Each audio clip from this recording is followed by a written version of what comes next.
Chapter 106.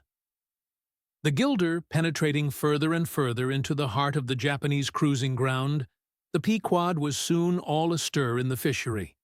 Often, in mild, pleasant weather, for 12, 15, 18, and 20 hours on the stretch, they were engaged in the boats, steadily pulling or sailing or paddling after the whales, or for an interlude of 60 or 70 minutes calmly awaiting their uprising, though with but small success for their pains.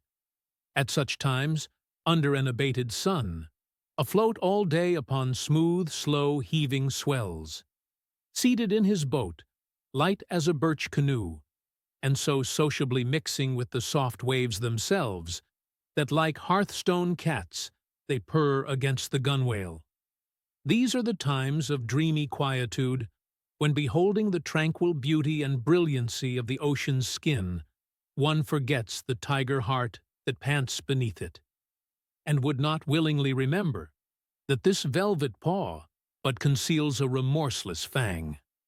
These are the times when in his whale-boat the rover softly feels a certain filial, confident, land-like feeling towards the sea, that he regards it as so much flowery earth, and the distant ship, revealing only the tops of her masts, seems struggling forward, not through high rolling waves, but through the tall grass of a rolling prairie, as when the western emigrants' horses only show their erected ears, while their hidden bodies widely wade through the amazing verdure, the long-drawn virgin vales, the mild blue hillsides, as over these there steals the hush, the hum.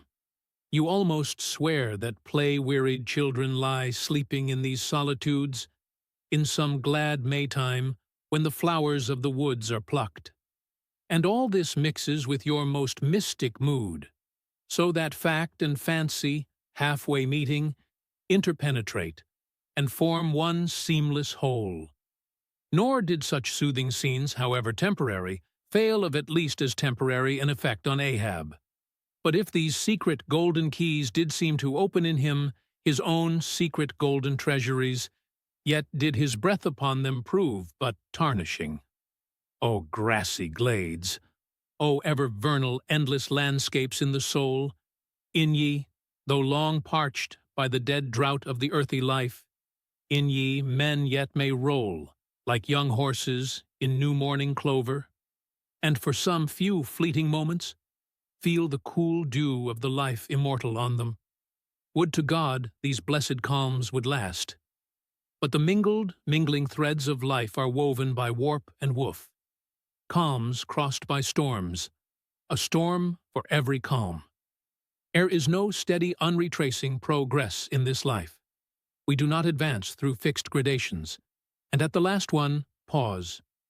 Through infancy's unconscious spell, boyhood's thoughtless faith, adult's senses doubt, the common doom, then skepticism, then disbelief, resting at last in manhood's pondering repose of if.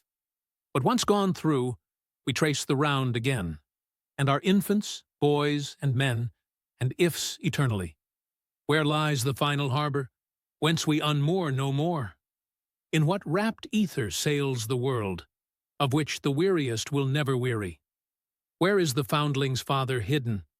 Our souls are like those orphans whose unwedded mothers die in bearing them. The secret of our paternity lies in their grave, and we must there to learn it. And that same day, too, gazing far down from his boat's side into that same golden sea, Starbuck lowly murmured, "Loveliness unfathomable, as ever lover saw in his young bride's eye. Tell me not of thy teeth-tiered sharks, and thy kidnapping cannibal ways.